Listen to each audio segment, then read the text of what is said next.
Just.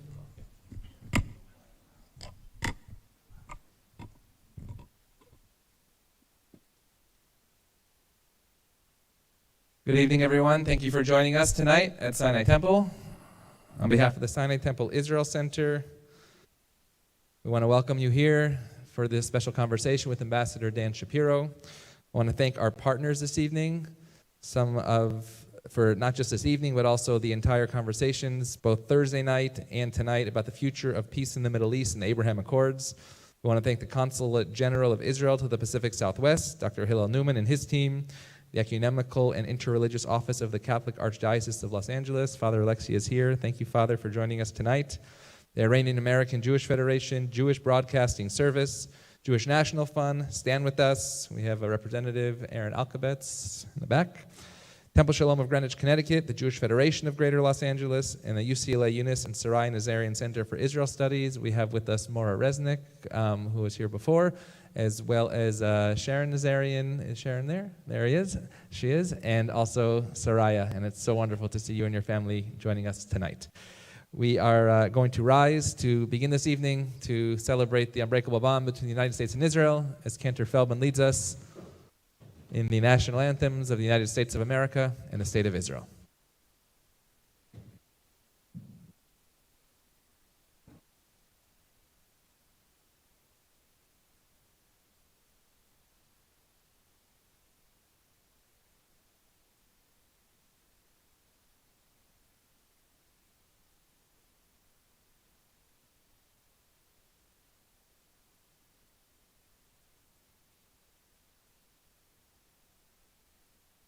Light's last gleaming, whose broad stripes and bright stars through the perilous fight o'er the ramparts we watched were so gallantly streaming, and the rocket's red glare, the bombs bursting in air, gave proof through the night that our flag was still there.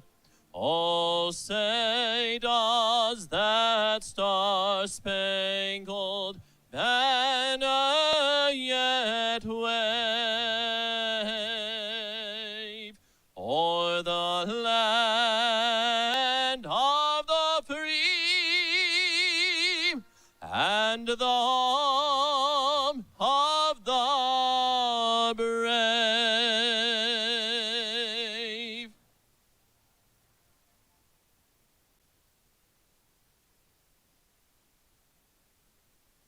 All old Balev of Penima,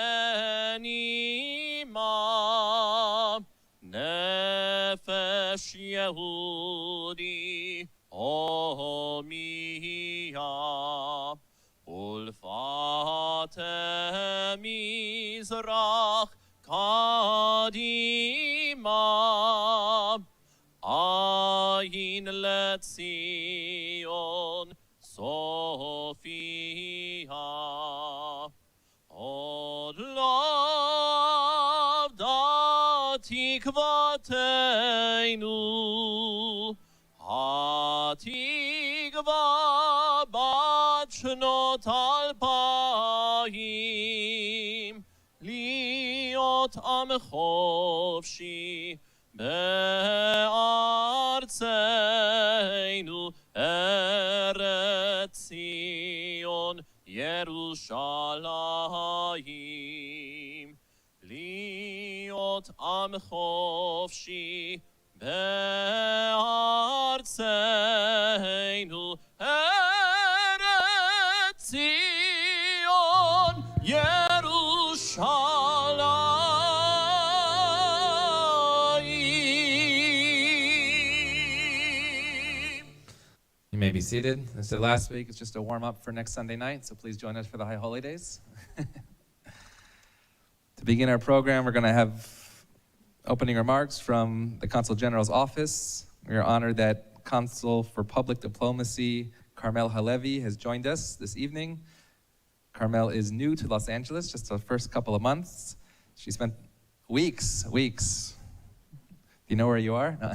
She spent the last 2 years as Deputy Chief of Mission at the Consulate General of Israel within China. Before joining the Ministry of Foreign Affairs, practiced commercial law, served in the IDF, attaining the rank of captain, lives in Hernana, so it might be your neighbor.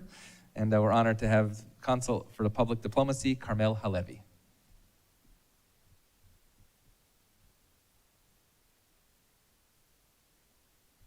Hello, shalom, everyone. Thank you, Rabbi, for the introduction. I would like to recognize Ambassador Dan Shapiro, Rabbi David Wolpe, Max Webb, Senior Rabbi of Sinai Temple and the Sinai Temple Israel Center, Rabbi May, Rabbi Erez Sherman. Dear all, I'm very happy to be with you this evening, and I'm very excited. As Rabbi mentioned, I just arrived to LA 2 weeks ago as my second post at the Consulate General here in Los Angeles. I would like to start my remarks with a quote. My presence here today reminds us of the lessons that history teaches us and the great responsibility we have to practice tolerance for the sake of building our communities and societies. We must take brave steps to build a bridge of a real peace for future generations. This was said a few days ago by Sheikh Abdallah bin Zayed at Yad Vashem during his visit to Israel, remarking the 2 years anniversary for the Abraham Accords. It was a powerful moment. The signing of the Accords marked the beginning of a new chapter. In the Middle East, of course. It represents a decision to build a future together that will benefit all of our peoples. As Prime Minister Lapid stated during his remarks alongside President Biden in Jerusalem, here in the Middle East, we have an alternative. It is growing and gaining power. We are creating an alliance of moderate countries that believe in peace, that believe that our children deserve the opportunity for a better life. Ladies and gentlemen, the Abraham Accords represent a revolutionary kind of peace, filtering down from national leaders to every aspect of society. As a little girl growing up in Israel, I could only imagine to travel to Dubai, Abu Dhabi, or Bahrain. And now, almost 500,000 of Israeli tourists have already traveled there.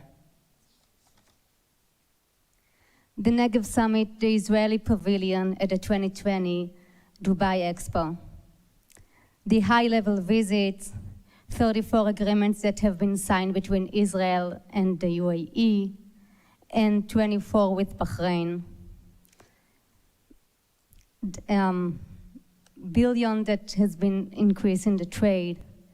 The visit of Aviv Kochavi, the Israeli Chief of Staff of the IDF, to Morocco, and so on and so on.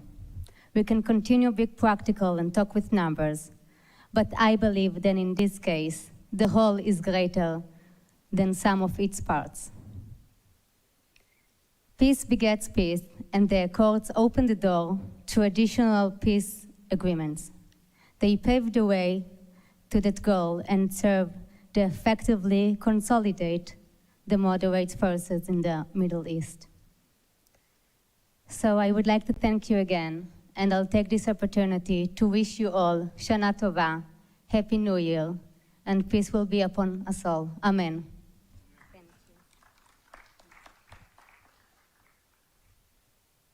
Welcome Ambassador Shapiro. We call upon Sinai Temple President Anna Tenenblatt, who truly has inspired us to make this evening and this conversations of the Abraham Accords possible. Anna Tenenblatt. Thank you and welcome to Sinai Temple for this second part in the series about the Abraham Accords. Last Thursday, we were fortunate to welcome the Honorable Jason Greenblatt, and tonight we are fortunate to have Ambassador Daniel Shapiro with us tonight. Daniel Shapiro has had a diverse career of over 20 years in senior foreign policy and national security positions in the U.S. government. In July of 2011, he was appointed U.S. Ambassador to Israel by President Barack Obama and held that position till the end of the Obama administration. He won praise from leaders of both the United States and Israel for his deft management of the U.S.-Israel relationship. Among his major contributions were negotiating $38 billion memorandum of understanding for U.S. military aid to Israel, unprecedented public outreach in fluent Hebrew to Israel's diverse communities, and a 40% growth in U.S.-Israel trade. He participated prior to that in Special Envoy George Mitchell's team and led U.S. diplomatic efforts in Syria and Lebanon and advised President Obama through the Arab Spring of 2011. His remarkable breadth of insights has been featured across major media networks, and his writing has appeared in Foreign Policy, The Atlantic, The Washington Post, CNN, MSNBC, Israeli Channel 2, and more. He holds degrees from both Brandeis University and Harvard University, and currently lives in Ra'anana, Israel, with his wife, Julie Fisher, and their 3 daughters. Ambassador Dan Shapiro.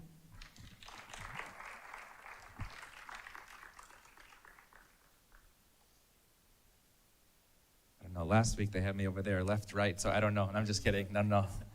In Sinai Temple, we sit in the center. First of all, it's a pleasure to have you. And often you can prepare a lot of questions, but then something comes up that you have to ask or share. And both Honorable Greenblatt and Ambassador Shapiro spoke to our middle school students when they were here. And to hear the students ask questions that both of you said they never heard in press conferences really impressed both of you. But one child asked you today, what was it like to be a Jew in these sometimes hostile Arab countries? And you shared a story about Syria that I'd love for you to begin with, what it was like to be in the hotel. Sure, thank you. And it's wonderful to be with this community at Sinai Temple. Thanks for the opportunity. Yep, Yeah. Good? Yeah. Early in the Obama administration, President Obama was making an attempt, it was ultimately unsuccessful, to see if we could somewhat normalize our relationship with Syria. He had said in the campaign he would at least make an effort to try to do outreach to countries that we had tensions with. And he sent, under the first mission, myself and another colleague, a former ambassador to Lebanon, Jeff Feltman, to Syria to have the first dialogues with Bashar Assad and his government. There was a meeting in the choice of us. Ambassador Feltman, Ambassador Lebanon, a signal to the Syrians that we were watching what was going on in Lebanon, and Daniel Shapiro, the president's advisor on Israel matters, signaled that the Syrians should take seriously our concerns about Israel. So we had our discussions. They weren't very fruitful, but I thought, in the hotel at night I can find another way of punctuating this. It was on a Tuesday or Wednesday, and that coming Shabbat, we were having a Simchat Bat for our daughter, who we had recently adopted. And I needed to read Torah. I needed to lane in shul. I needed to practice my laning. So I took out the tikkun to start to practice. And they tell you as an American official, when you go to a foreign government, particularly an unfriendly foreign government, you should assume that your hotel room is bugged. You should assume that somebody's listening to everything that goes on in there. So I thought I'd treat whoever was listening, the Syrian intelligence official, to the Parsha as I prepared for my daughter's laning. And well, at least they let me on the plane the next day. So. And so that's a, let's say, more humorous story, but of something more serious, because now we're 21 years after 9/11, and Taliban's back in Afghanistan. But at the same time that's happening, we have these other Arab countries coming together to use the word normalization, but the Abraham Accords. Could you imagine 21 years ago, thinking back to where you were at that moment, realizing that, oh my gosh, one day these countries who, not even thinking about normalization, but Israel wasn't in their vocabulary, are coming together to seek common interest?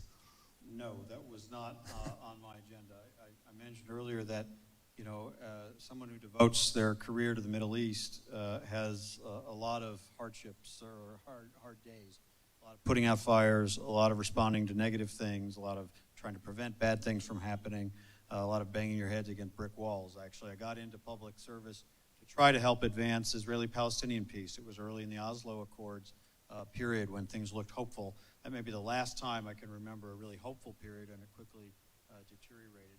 I stayed in public service because of 9/11. I was working in the Capitol on that day. We knew shortly after the towers fell that the Capitol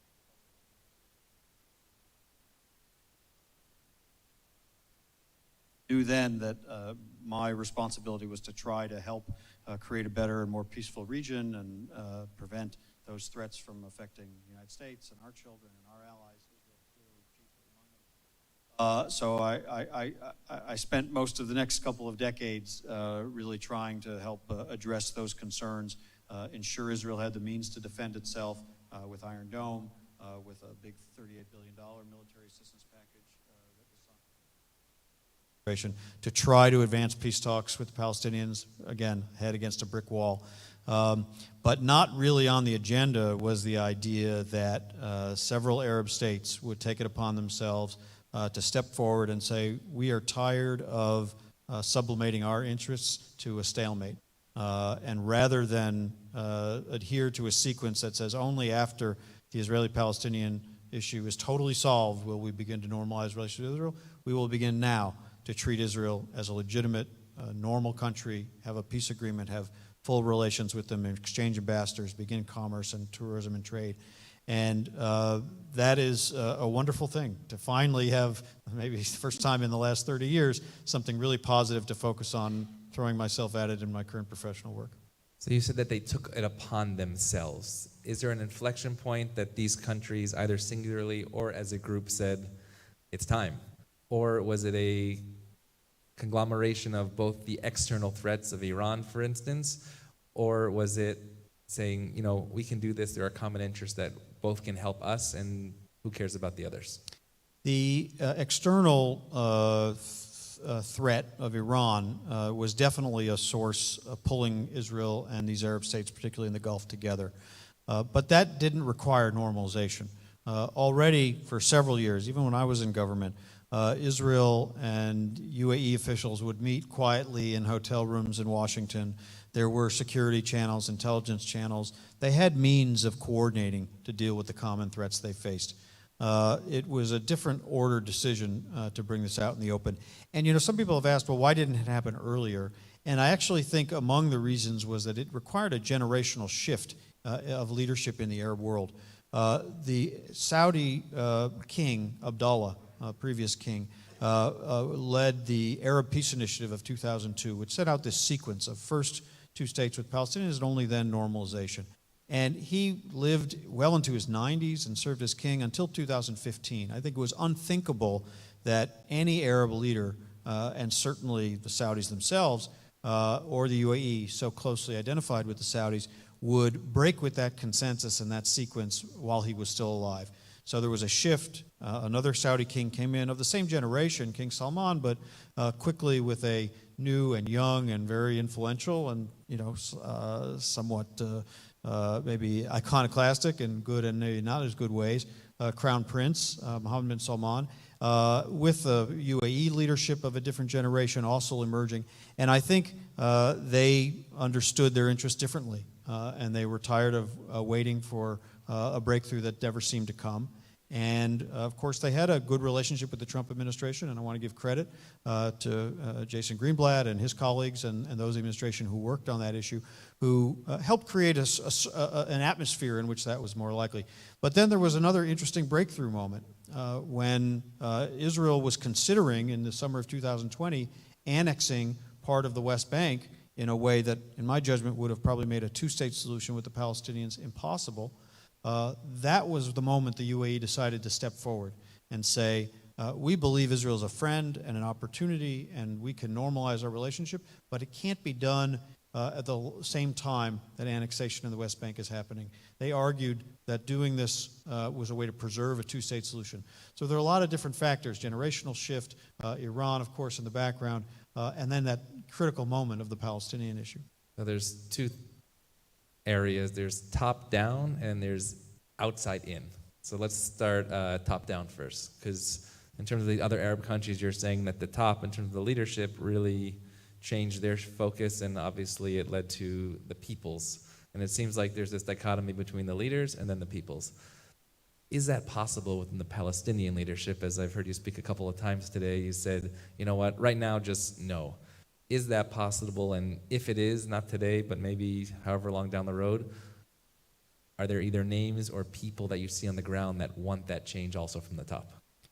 I don't have much hope that the current Palestinian leadership is capable of this type of a rethink of their interests. Certainly we know the leadership in Gaza, which is a terrorist organization, Hamas, rejects Israel's very existence. That's not going to come from them. But I say with sadness that I think it's also true of the Palestinian Authority leadership in Ramallah, that they, at least President Abbas, at this stage of his life and his political career, he's not going to take those risks. He's not going to change the narrative that he has stuck to all of these years. He viewed the recognition of Israel, the normalization, as a betrayal of the Palestinian cause. Said so, withdrew his ambassadors from those countries, maybe later sent them back, but there's a general rejection to this approach. And I say that with great sadness because I think the Palestinian people deserve a chance to participate in and benefit from and contribute to the positive changes that are happening because of normalization. If there is one source of potential positive energy into the Israeli-Palestinian arena, it is the Abraham Accords. Right now, because of the Palestinian leadership, and frankly, because of the political mess and instability in Israel, an election every 6 or 9 months, there's not a lot of room for any kind of negotiation between those two parties. But what you do have are Arab states who still adhere to the idea that they want to see a two-state solution, consider themselves friends of the Palestinian people, if not necessarily happy with their leaders, who are also building warm relations with Israel and could be a catalyst to getting Palestinians to benefit and participate in that, but also have a different kind of conversation, one that Israelis will really listen to, saying, we're your friends, we're building our relationship, it's warm, it's people to people, it's trade, it's everything you've wanted, and don't forget, we also think the Palestinian issue still needs to be addressed. That could be a source of positive energy, but for the Palestinians to really take advantage of it, it probably will take a shift in leadership.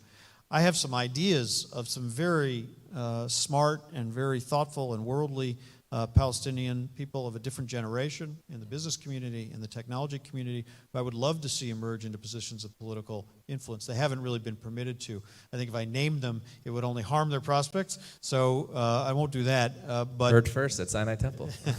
but I do think the potential is there for a different Palestinian leadership once that leadership change takes place. And so you mentioned sort of secret channels that were happening in these countries before the official Abraham Accords. Have you seen, or can you mention some of those channels that might be actually occurring within the Palestinian-Israeli conversation or relationship? Well, there are plenty of channels. Palestinians have negotiated with Israel for years, and of course the security cooperation between the Palestinian Authority and Israel continues to be fairly positive. It's not perfect, but it has prevented many acts of terror. It has prevented deaths on both sides.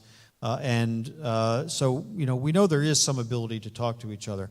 There are even people in the Palestinian business community who have built relations with their Israeli counterparts. There are Israeli companies, high-tech companies and American multinationals that have a base of operations in Israel that are setting up incubators and setting up R&D centers in Rawabi, in Ramallah, in Palestinian cities, trying to find a way to help that Palestinian community get connected globally and emerge as a channel of communication. So those exist, but there remains a very heavy overlay of rejection of the idea of normalization. Normalization is sort of a dirty word in the Palestinian community, even to the point of sort of very harmless people-to-people initiatives, soccer games and choruses and children's summer camps. Sometimes it's viewed as a betrayal to participate in those. So there does need to be a breakdown of that kind of rejection.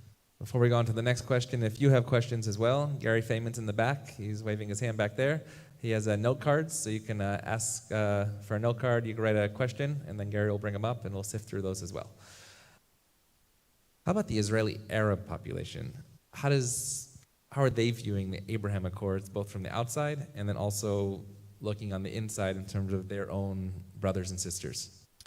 I don't think Israeli Arabs have yet fully taken advantage or maybe been fully drawn into the opportunities represented by the Abraham Accords, but the potential there is enormous. If you talk about a bridge, a community that is, for the most part, fully Israeli, they have their critiques, they have their complaints. Some still have some rejection of Israel, but the vast majority, I think, at least of the younger generation, view themselves as Israeli citizens, proudly so, and really they don't expect anything to change about that. So they have that full connection to Israeli society. They do speak Hebrew. They, of course, are fluent in Arabic. They have the cultural connections with other Arab countries.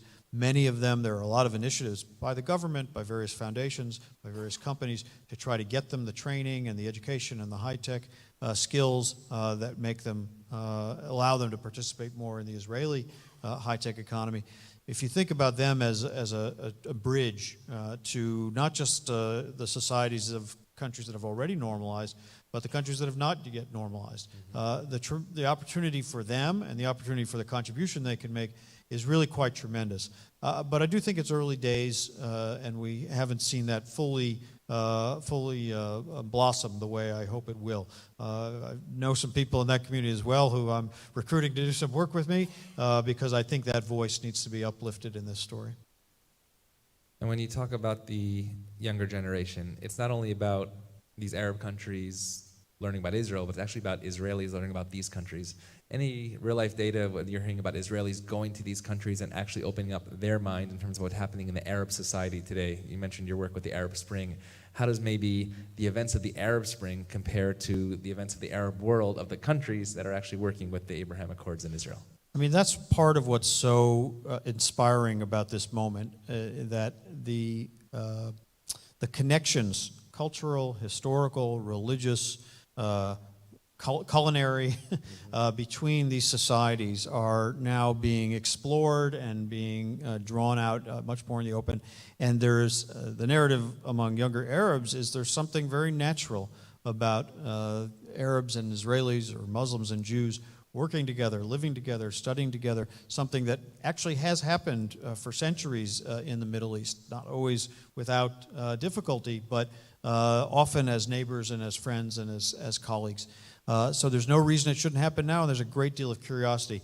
And you certainly are seeing some of that on the Israeli side as well. Of course, Israelis are bold travelers, and the minute there's an opportunity to go somewhere they have. Hundreds of thousands have traveled to the UAE. In fact, when I was there last week, there was a massive Haredi wedding, Lubavitch wedding, in Abu Dhabi, which I was able to attend. And there was, of course, the pride of this Chabad family and their extended community explaining the traditions of their wedding. And I watched the conversations take place at the groom's tish between local Emiratis and the visiting Lubavitch families. And the Arabs were telling about their weddings and about their stories and how similar some of what they were seeing was. In Bahrain, which I was also in last week, of course, I visited the synagogue of the small Bahraini community, once numbered, I think at its height, maybe 3,500 or so, mostly Iraqi Jews who had migrated there as traders. And it's now down to a few dozen, but the synagogue is there. It's been restored. The Ten Commandments are on are on both sides of the Aron Kodesh, in Hebrew on one side and in Arabic on the other side. Maybe the only place in the world the Ten Commandments are posted in Arabic. And, of course, many Israelis are going to have that experience and see what was the Jewish story and how was it that this Jewish community, which really feels very Bahraini. In fact, the former U.S. ambassador Bahraini ambassador to the United States is a Jewish woman, Hoda Nonu. How is it that they felt this connection and felt at home and were able to thrive in this Arab community? So the opportunities for learning are both ways, not to mention Morocco, which I was in a couple weeks ago, which we all know nearly 1 million Israelis trace their family history to Morocco, and there's still a small community there. So there's many, many opportunities to explore those connections. And so these are Israelis sort of being exported that way. What about the Arab countries bringing their citizens to Israel to see what's on the ground? Is that a possibility, and how do you see them going back home saying it's not what you see on TV? It's a much slower process, much smaller numbers. Of course, the countries, some of them are small. The UAE and Bahrain have only 1 million or 2 million citizens of their own. They have many more non-citizens who live there, but much smaller than the Israeli population. Morocco's got a larger population, but we haven't seen a significant amount of travel yet from those countries. It is being encouraged. When the Negev Summit was convened last March, this was the gathering in Israel that Secretary of State Blinken attended with 4 Arab foreign ministers, hosted by then Foreign Minister Yair Lapid, which was a breakthrough of its own. They created 6 working groups, which are now being institutionalized to develop actionable projects that can really have an impact on the lives of the citizens of the countries that have normalized. And one of those working groups is tourism. There's 2 aspects to that. One is getting those countries to work together so they all benefit from external tourism. So Americans or Europeans or others who will come to the region will not just come to one country, but will make it part of a regional tour. So that instead of just going to Egypt or just going to the Gulf, you also go to Israel. Instead of just going to Israel, you go to Morocco and you go to some of the other countries. But it's also internal tourism. As I said, the Israelis don't wait for an initiative. They do it. But Arabs coming to Israel, need to know they'll feel welcome, they'll feel safe. They read and still hear about violence or other things that happen. They don't necessarily know the geography and what it'll be like in Tel Aviv, depending on what they've heard is happening in the West Bank or in Gaza. Right. So there's some education to be done, but I think there's a market for it, and I think there's interest, certainly from those I met on visiting all of these countries I heard, of a lot of that curiosity. We'd really like to see this Israel that we're hearing so much about. Probably decreased tourism in South America, right? Because now all the Israelis are in UAE. I want to go back to maybe just a difficult point in terms of the administration that you worked with, the Obama administration, as they were finishing, and I was at the United Nations. No surprise when, obviously, Senator Kerry spoke out, not vetoing the resolution. Maybe you can just address that in terms of what you were thinking at that moment and how that either did or didn't affect the accords going forward. Sure. It's a very long story, which we wouldn't have time for all of it. The short version is I did, and I've said this publicly, I did recommend that we veto that resolution. I didn't agree with the text of it, and I didn't think it would achieve anything. It was so late in the administration, we clearly weren't going to get another negotiation underway at that point. My understanding was very much that President Obama didn't seek this situation out. After the election, when President Trump won, he was not looking to start new battles on this issue or really any issue. He was looking to consolidate the things he had already achieved. The Palestinians saw there might be an opportunity, because settlements was always a point of some contention, to try to get using some U.S. language, a resolution through. Israel, there was a lot of post-Trump election excitement and some action to normalize or to legalize a settlement, even talk of annexation. Probably a little premature because Trump wasn't president yet. It wasn't the best backdrop for that when that decision had to be made. In any case, the resolution was offered, a decision had to be made, a judgment call. My judgment, my recommendation was to veto it. At least I read in the Washington Post, I can't speak to its accuracy, but I think there's a pretty good chance it's true, that then Vice President Biden also recommended a veto. The judgment call that the president made, and I guess Secretary supported, was to abstain on the resolution, not because they were so in love with the resolution, but because they were a little concerned about seeming to give an imprimatur to settlement expansion and maybe the two-state solution sort of dying on their watch. I would have made a different judgment call. As to the impact it had, I think its impact was actually pretty minor. There was a lot of upset at the time in our community. Certainly, I had a very tough conversation with Prime Minister Netanyahu on the weekend of my daughter's bat mitzvah. But, that's the ambassador's job, so no hard feelings. He had every right. But when I think about, what impact that resolution has had, it's really quite limited. There have been dozens of such resolutions over the decades passed by the UN. They mostly say more or less the same thing. Some are, this one actually was not as harsh about Israel in some respects, but it landed on the same point that changes of boundaries will be recognized only through negotiations. That doesn't mean Israel won't always have full control of the Kotel and other holy sites. I think that's obvious. But frankly, once the resolution was done and behind us, one has never really heard of it again. It certainly has had no impact on the ground. Palestinians have had no ability to capitalize on it, to move anything forward. It has no enforcement mechanism, no sanctions in it. When President Biden went to Israel 2 months ago, this was not on the agenda. No Israeli official said to him, hey, we really got to fix that resolution from 6 years ago. They've long since moved past it. And it clearly didn't do anything to prevent Arab states from moving forward, those who've chosen to, with normalization, simply because there was this resolution in the background. So I did disagree with it. I did counsel a veto. A different judgment call was made. I don't think it was the worst thing that's ever happened, but it was not the happiest note to end my ambassadorship on. But I think the impact has been quite limited. And so going to the, not the elephant in the room, but the deal. And the Iran deal, we spoke about it a little earlier. Where does this fit in terms of the Abraham Accords? And do you see this affecting the Abraham Accords going forward, whichever way this goes or not? Well, the Iran deal, obviously, or the Iran issue, the threat Iran poses through its pursuit of nuclear weapons, its sponsorship of multiple terrorist organizations around the region that target Israel and that target the UAE and Saudi Arabia and the government in Iraq and try to take control of Lebanon and Syria. It poses a huge threat, not just to Israel, but to many of its Arab neighbors, and that has been a magnetic force that has pulled them closer together. Again, even before normalization, there was lots of quiet security coordination.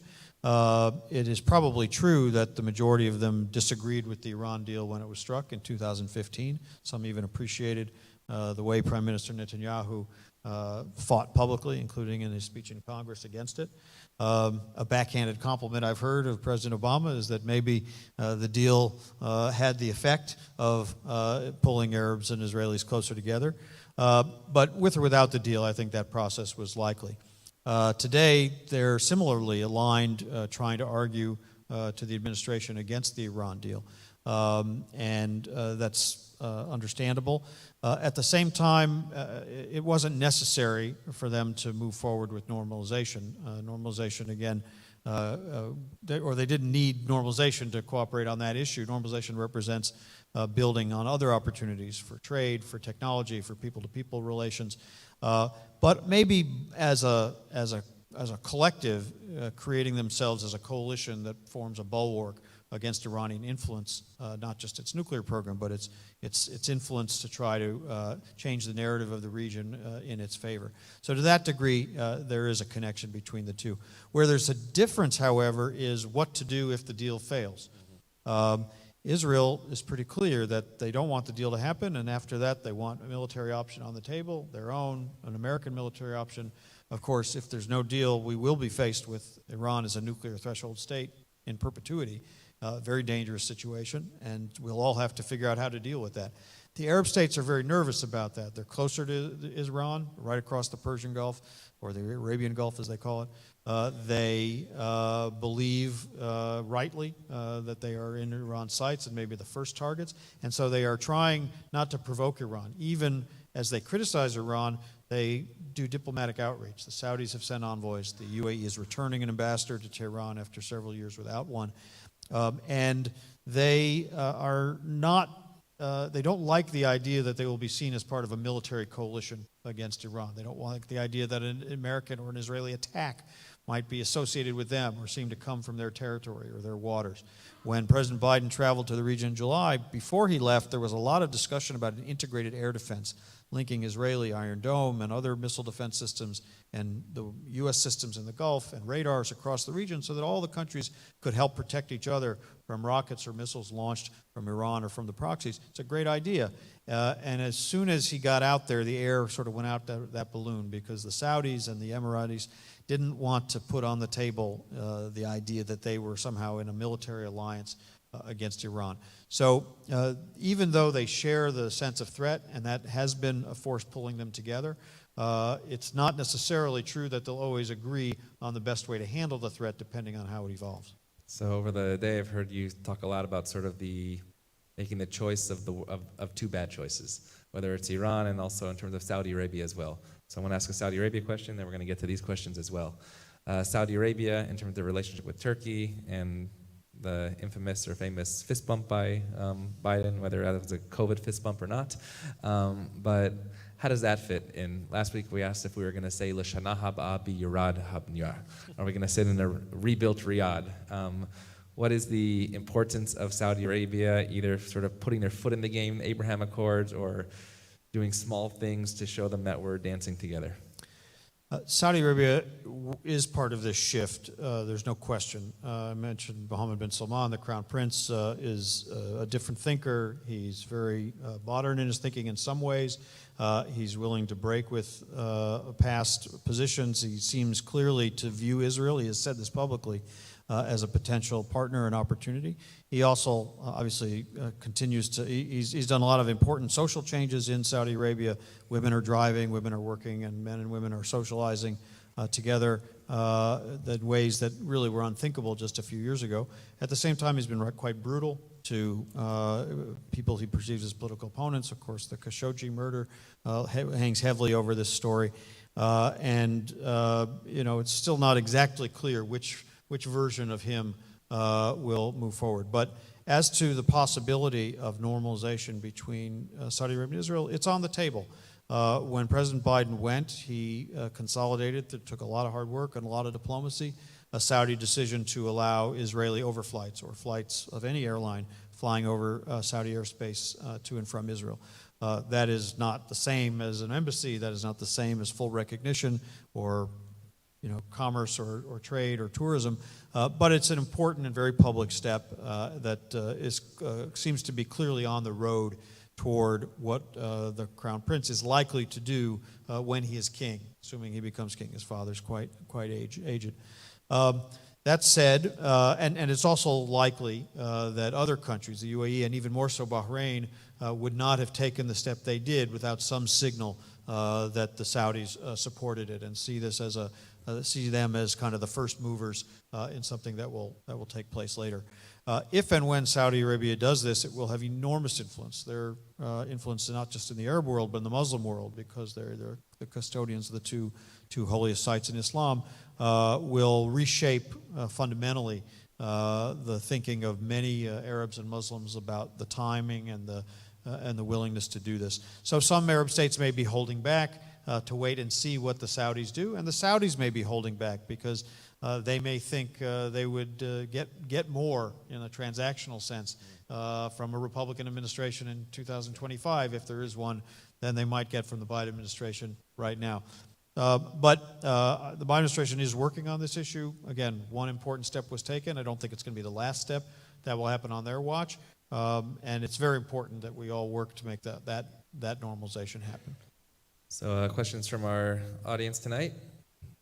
Was Bibi invited to your daughter's bar mitzvah after that meeting? No, no, but it does say, what was your personal relationship with Bibi during your term, given the tensions that at least we saw publicly between Bibi and Obama when you're on the ground really being the middleman? My personal relationship was really excellent. We got to know each other when I was working in the White House the first 2.5 years of the administration. I was traveling to Israel almost every month, either with George Mitchell or on my own or as part of other delegations. So I spent a fair bit of time with him and his team. They saw me, I think it's fair to say, as a friend and as a trustworthy actor and as someone who's always trying to make good things happen in this relationship. I was one of the leaders of the negotiation that led to the funding of Iron Dome when it first was possible to do so, and worked on many other security partnership arrangements, and even on the issues we had some disagreements on. I tried very much to be a problem solver. So he saw me in that light. We met frequently. I saw him several times a month. He was honest with me about his views, both when we agreed, disagreed. He had no problem with me doing the same. He was very kind to my family on a number of occasions, and we hosted him and his family in our home. So the relationship was really quite good, as one hopes it would be between an ambassador and the host head of state. But we did have moments of disagreement, for sure. Frequently, it was when my bosses were in town. So if John Kerry was in town, he was the one who had to have the argument, not me. But then Kerry would leave, and I would have the argument. Obviously, the Iran deal was a source of significant disagreement. We knew that. We were open and honest about it. When the deal finally was struck, of course, he had already given the speech in Congress. The deal was struck. Congress approved it, and then it was done. And then I went to see him in the fall of 2015 to help prepare his next meeting with Obama, because, of course, we still had a year plus to go in the Obama administration. There was work to do. There was a security package to negotiate. There was dealing with the non-nuclear threats that Iran could advance with the sanctions relief money, weapons flowing to Syria. And he and I worked together to prepare that visit, and it ended up being actually one of the most successful meetings that Obama and Netanyahu had, even though it was right after this big, major public disagreement. The bat mitzvah story is the resolution actually passed on a Friday morning in New York as we were going into Shabbat for my daughter's bat mitzvah. I was pretty much out of commission for that next 24 hours. And obviously he was not happy about the resolution, but I didn't hear about it till Shabbat was over. Sunday morning, I get a phone call from the Prime Minister's office saying, the Prime Minister would like to see you. And I said, well, I'm always available to see the Prime Minister. When would he like to see me? They said, Tuesday afternoon. I said, no problem, I'll be there. About 30 minutes later, the secretary called back and she said, the Prime Minister would like to see you today, now. Well, I was out with the kids and with families. So I had to drop everybody off at home and go up to Jerusalem. And I did, of course. I'm always available to see the Prime Minister. It was not an easy conversation.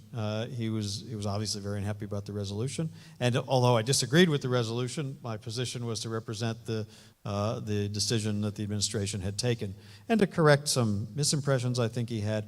Anyway, that's an ambassador's job, is sometimes to take those hard conversations, but no hard feelings. The question is, what were the sentiments of your colleagues within the Obama administration as the next administration of the Trump struck peace? Well, I don't want to speak for anybody else. I mean, I'll speak for myself. I was no fan of the Trump administration. I've said it publicly. I've tweeted it publicly. There's no I think, any mystery about my views about him as a president or much of what happened in the administration. But I fully supported the success that they helped shepherd, and there were many reasons for it, but it happened on their watch. They certainly get their share of credit for it. And think that the fact that it happened under administration I otherwise had many disagreements with in no way should prevent me or anybody, any American, from embracing it as a major achievement, a fulfillment of a bipartisan commitment to help get Israel the recognition it deserves, as any country deserves, and to build on it in a way that advances American interests in the region. I was advising the Biden campaign at the time that the UAE announcement came out in August, and it was a surprise. It was, to their credit, also things didn't leak as they were working on them. So now it's not always the case in my time. So it was announced very suddenly, and of course the Biden campaign had to respond very quickly to it.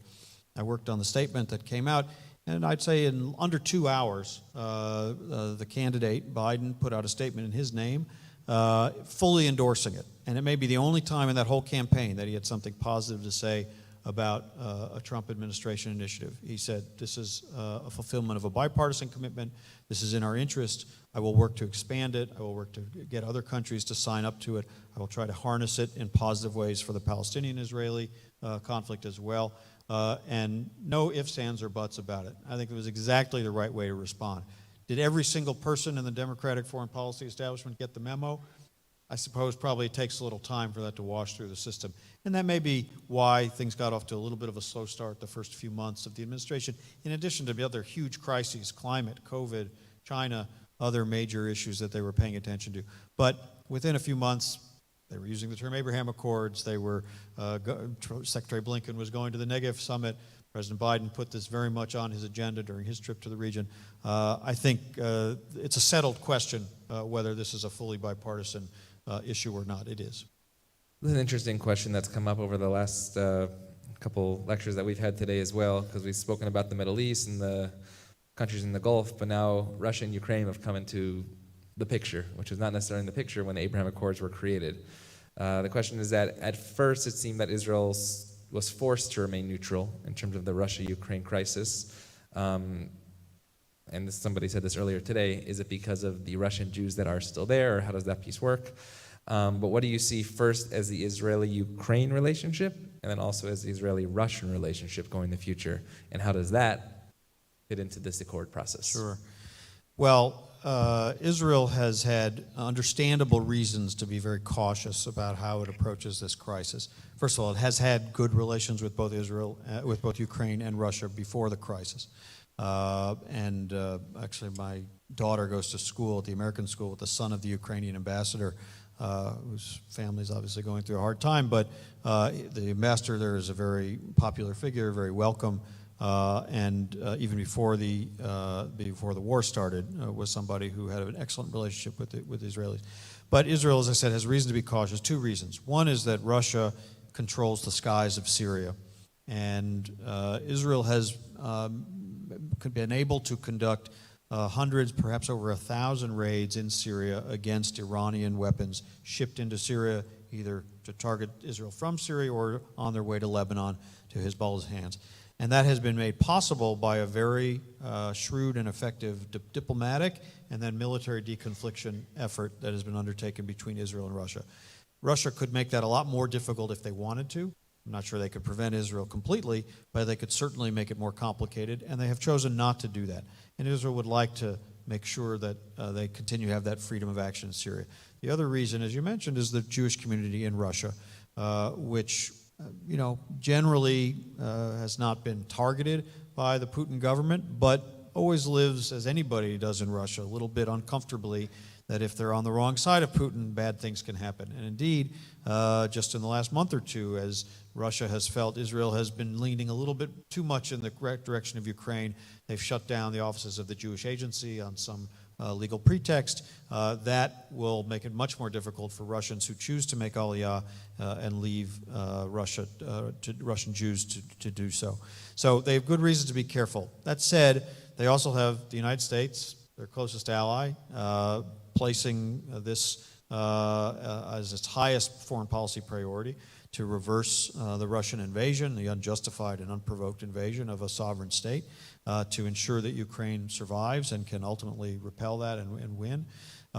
It's difficult to walk between the raindrops when something is this clear between right and wrong. Maybe at the beginning and maybe in the early days, one could try to avoid taking a position. Prime Minister Bennett at the time even tried a brief negotiation to see if he could sort of help bring it to an end.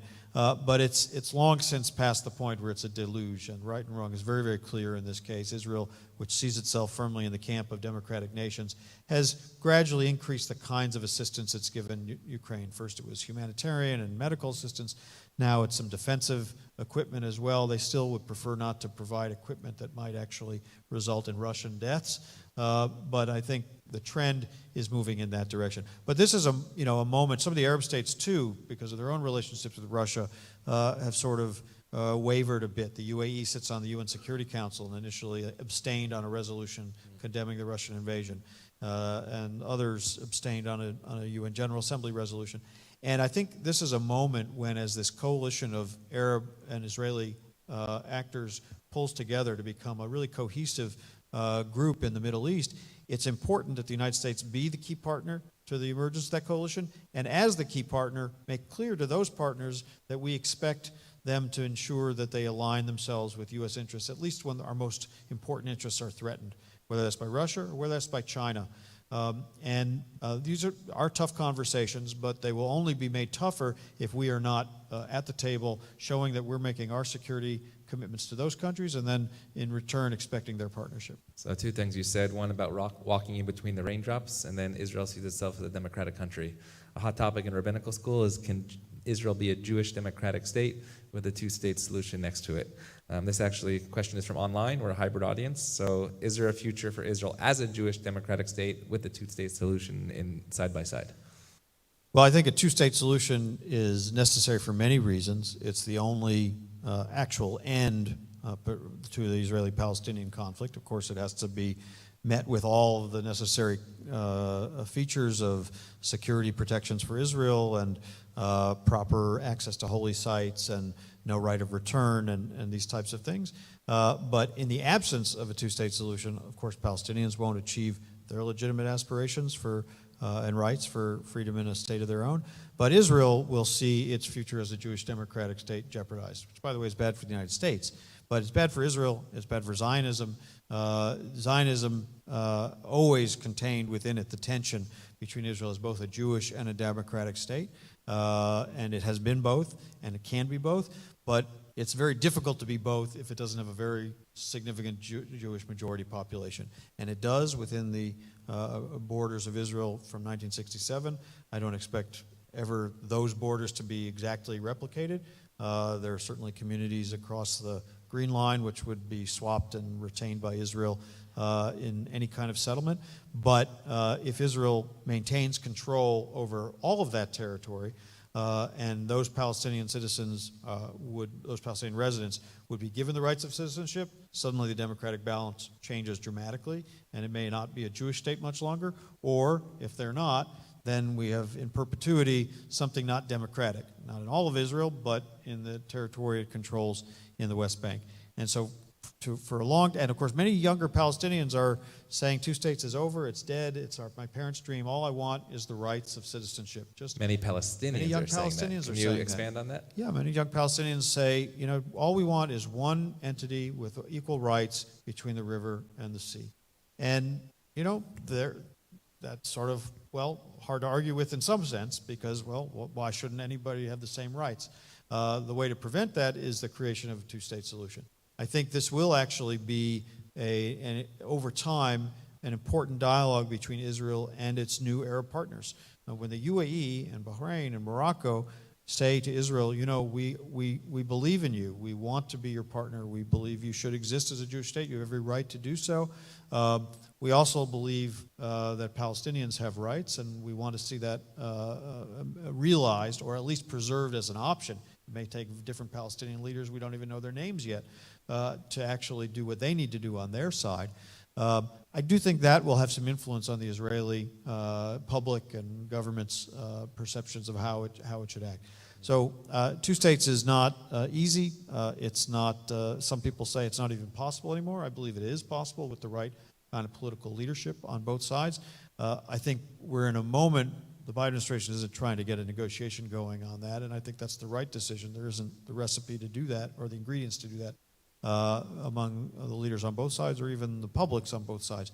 But keeping it alive is possible, necessary, and ultimately to keep Israel as a Jewish and democratic state. The reason I say that's important in the United States is that definition of Israel as a Jewish and democratic state is core to the common values relationship that we base our security partnership on. First, we are two countries that share values, and on top of that, we build the security partnership. If we reach a point when too many Americans say, it's not both Jewish and democratic, or it's no longer democratic, I think it will be harmful for our own interests in the closeness of the partnership we've been able to enjoy. So you actually answered the question. You said, we don't even know the name of that next Palestinian leader that can actually sit at the table. Why won't Abbas designate a successor? And what will happen when his life on earth is no longer? I'm often asked about Palestinian succession, and I say I think it's the biggest black box in the Middle East. Nobody knows, first of all, when this transition will take place, because it's probably an actuarial question. Unfortunately, it doesn't look like there will be an election of any kind there. And no one knows what's going to happen or who's going to succeed him. Everybody can name 6 or 8 or 10 scenarios or candidates among the people around Abbas who could succeed him. Most of them are not people who are likely to be transformational people because they're of the same generation, maybe the same way of thinking, so maybe they're transitional to something else. There are certainly very bad scenarios that could devolve into chaos, that could evolve into Hamas trying to take over parts of the West Bank that, of course, Israel would not permit, but then Israel may get drawn into parts of the Palestinian Authority's territory it has not been in for decades, does not want to be in. So there's some bad scenarios, and then there are the slightly better but not so hopeful scenarios of just kind of more status quo and drift. So we don't know who it is, but it's probably a second change of leadership before we see a different generation, people who really are willing to challenge essentially the failures of this generation of Palestinian leaders and say, we have to do this differently. We have to show the Israeli public we, A, totally reject violence, B, recognize that Israel has legitimacy to be here. We can link that to what's happening in the Abraham Accords and show that our own people actually will benefit more by that approach than the approach they've been on. Could you imagine somebody of Palestinian descent right now living in one of those countries of the Abraham Accords coming back to those people and saying, we did it outside, can you come inside and do this too? Well, it's not implausible in the sense that there is a prominent and in some cases very successful Palestinian diaspora in some of those countries, in some ways influenced by those countries. But it's difficult if you've been outside for a long time to come back in and assert leadership and challenge those who have been on the inside. Of course, there's one particular name that is associated with that question, Mohammed Dahlan, a former associate of Abbas and even Arafat, was the security chief in Gaza during the early Oslo years, even worked with the U.S. He now lives in the UAE. He's very close to the UAE leadership. He's considered a bitter rival of Abbas, but he has friends and he has people who kind of are his people on the inside. I think it would be a hard thing to imagine, someone from the outside coming back in and taking over, but that scenario is sometimes mentioned as a possibility. So the last question, we're sitting here just a couple of days before Rosh Hashanah. This sanctuary will be packed. What's the message to the Jewish people from the land of Israel about the year ahead, and what should we look forward to?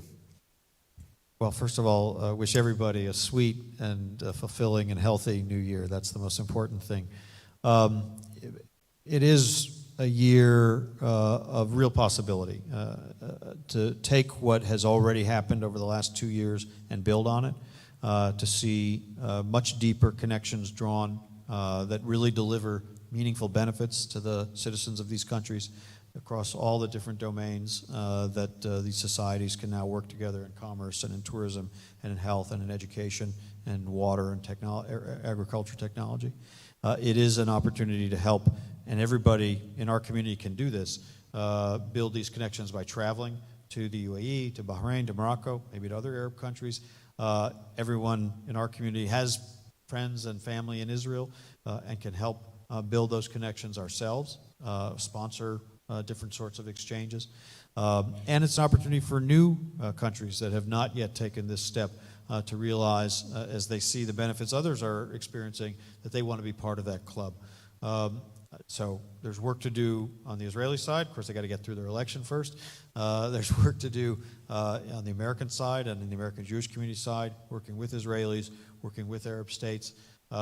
So it's a year that, despite all the challenges we face, and we face many, I'm actually fairly optimistic about, at least in this dimension. And so I wish everybody a year of hatzlacha and success and health and happiness, and maybe this can be part of that. Amen. We're going to wish everybody a Shana Tova. We're really honored that Ambassador Shapiro literally traveled from the state of Israel to be with us this evening, just one night in LA, specifically here at Sinai Temple in the Sinai Temple Israel Center.